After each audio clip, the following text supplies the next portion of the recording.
नमस्ते दोस्तों। आज मैं आप सभी के लिए आरसीएफ कपूरथला की तरफ से एक नई भर्ती का नोटिफिकेशन जारी हुआ है, उसके बारे में आपको बताने जा रहा हूँ। यह एक रेलवे कोच फैक्ट्री की तरफ से निकाली गई भर्ती है रहने वाली है और अगर आप दिसंबर में इस फॉर्म को भर सकते हैं। इसमें आपसे किसी भी प्रकार का रिटन एग्ज़ाम नहीं लिया जाएगा या इंटरव्यू भी इसमें नहीं है। ये एक तरह की सीधी भर्ती रहने वाली है, वह भी मात्र 10th और आईटीआई पास आउट कैंडिडेट इस फॉर्म को भरने के लिए एलिजिबल होंगे। इसमें सभी राज्य के पुरुष और महिला अभ्यर्थी आवेदन कर सकते हैं।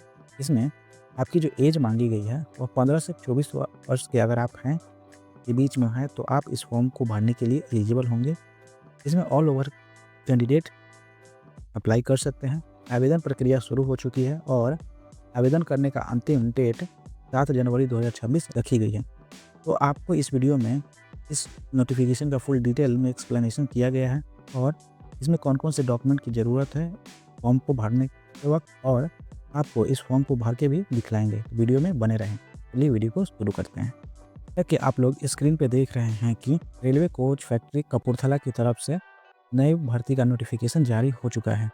इसमें यहाँ पे देखिए 7/1/2026 तक आप इस फॉर्म को भर सकते हैं। इसका ऑफिशियल वेबसाइट का नाम भी यहाँ दिया हुआ है www.rcf.indianrailway.gov.in पे आप जाकर के इसमें अप्लाई कर सकते हैं।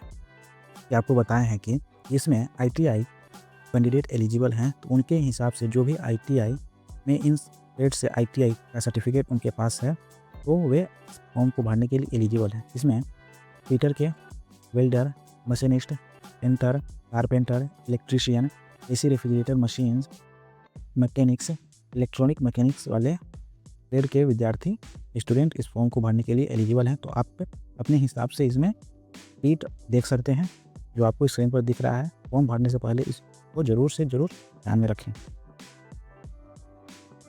इस फॉर्म के लिए इम्पोर्टेंट डेट की बात की जाए तो आपका जो एप्लीकेशन है वह 9 दिसंबर 2025 से स्टार्ट हो चुका है और एप्लीकेशन करने का लास्ट डेट 7 जनवरी 2026 रखी गई है और साथ ही फीस पेमेंट का लास्ट डेट 7 जनवरी 2026 ही रखी गई है। तो आप इससे पहले इस फॉर्म को ज़रूर भर लें। इसमें मेरिट लिस्ट के बारे में कोई चर्चा नहीं किया गया है। जैसे ही इसके बारे में कोई भी नोटिफिकेशन आपको सामने आता है तो आपको चैनल के माध्यम से दे दिया जाएगा। तो चैनल को सब्सक्राइब करके ज़रूर रखें। और आगे बढ़ते हैं तो इसके फ़ी के बारे में देखते हैं कि आपको जो एप्लीकेशन फ़ी है कितना लगने वाला है।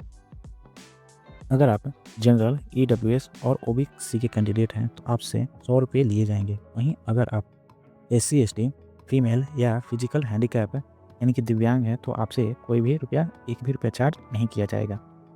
और जो भी कैंडिडेट है जिनका फ़ी पेमेंट होगा वह है debit card, credit card, net banking, UPI या फिर किसी भी ऑनलाइन मोड में पेमेंट कर सकते हैं।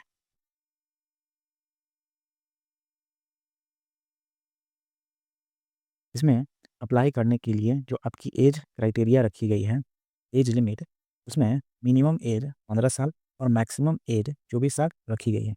और वहीं जो आपकी एज काउंट होगी वह 1 जनवरी 2026 काउंट होगी। तो अगर आप 1 जनवरी 2026 तक 15 साल के हो जाते हैं तो आप इस फॉर्म को भरने के लिए एलिजिबल होंगे। इसमें आपको एज रिलैक्सेशन भी देखने को मिलेगा। जैसा कि रेलवे के नियम के अनुसार ना एज रिलैक्सेशन दिया जाता है वैसे ही इसमें भी दिया जाएगा। जैसे कि आप जानते हैं ओबीसी के कैंडिडेट को 3 साल का, एससी एसटी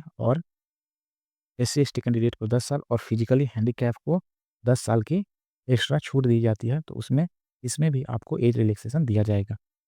इसमें वैकेंसी डिटेल की बात की जाए तो इसमें आपको टोटल 5,550 पोस्टों पर वैकेंसी निकाली गई है। इसमें कैटेगरी वाइज अगर आप जनरल से हैं तो आपके पास 275 पोस्ट पर एलिजिबल होंगे। ओबीसी हैं के लिए 148 पोस्ट, एससी के लिए 85 पोस्ट और एससी के लिए 60 के लिए 42 पोस्ट रखी गई है।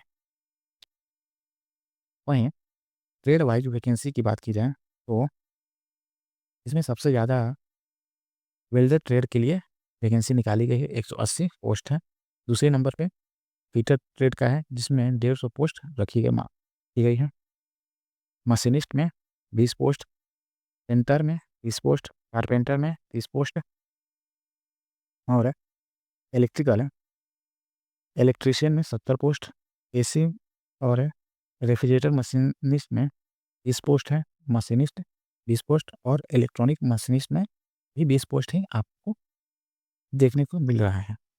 एजुकेशन क्वालिफ़िकेशन की बात की जाए, इसमें आपको अगर आप किसी भी मान्यता प्राप्त बोर्ड से 10वीं की हुई है और साथ ही एनसीवीटी का सर्टिफिकेट है, आईटीआई का एनसीवीटी का सर्टिफिकेट आपके पास है रिलेटेड ट्रेड में, जैसा कि आपको ऊपर बताया गया है, तो आप इस फॉर्म को भरने के लिए एलिजिबल रहेंगे।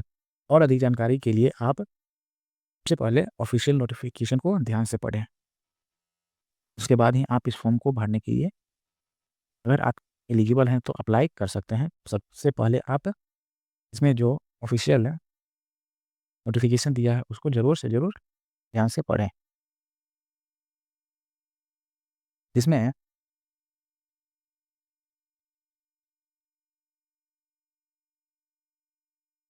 इसमें जो आपका सिलेक्शन प्रोसेस है, मोड ऑफ सिलेक्शन रहने वाली है, वह है सबसे पहले आपको 10th और आईटीआई के मार्क्स के बेस पे आपका एक merit list, basic merit list तैयार किया जाएगा और आपका फिर डॉक्यूमेंट वेरिफिकेशन होगा। फिर आपको मेडिकल सर्टिफिकेट एक बनवाना पड़ता है जो कि सरकारी हॉस्पिटल से आप बना सकते हैं। उसके बाद एक फाइनल मेरिट लिस्ट तैयार किया जाता है। अगर आपका नाम उसमें रहता है तो आप एलिजिबल हैं। इसमें किसी भी तरह का एग्ज़ाम नहीं होता है, आपको 10th और आईटीआई के मार्क्स पे ही आपका सिलेक्शन होता है। और साथ ही आपको यह भी बता दें कि यह कोई सरकारी नौकरी की वैकेंसी नहीं है, परमानेंट सरकारी नौकरी की वैकेंसी नहीं है, बल्कि यह एक अप्रेंटिसशिप की वैकेंसी है, जो कि अपने तरह से आरआरबी निकालते रहता है। जैसे कि इसमें आरसीएफ कपूरथला की तरफ से एक अप्रेंटिसशिप की वैकेंसी निकाली गई।